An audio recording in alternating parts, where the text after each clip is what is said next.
sa inyo mga kaibigan, mga kapatid, at sa lahat, sa ating Diyos na makapangyarihan sa lahat at sa buong mundo. Pagpalang umaga sa inyo. Ako po ay may isi-share naman sa inyo isang mutya na napakalupit.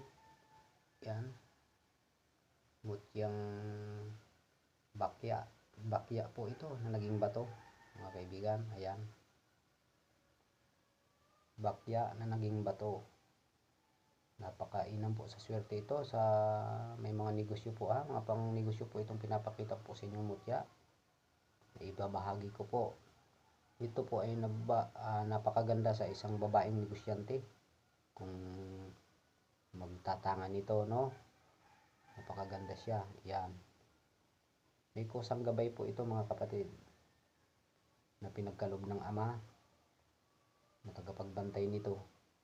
Napakaswerte kung maka-avail po nito, pampaswerte sa mga naniniwala po sa mga pampaswerte. Mutya na galing sa kalikasan. Ayan, mga kapatid, maraming salamat po. Nakita nyo na po, bato na bakya na naging bato. Yan, napakalagas po nito. Magnetic pa po ito, mga kapatid, magnetic.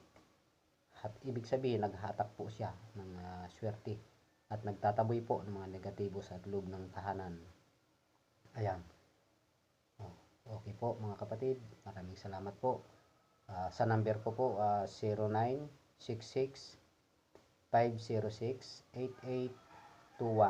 Yun po ang number ko. PM lang po sa may magnais po nito, mga kapatid ko. Sige po, maraming salamat po. Good morning ulit sa inyo lahat.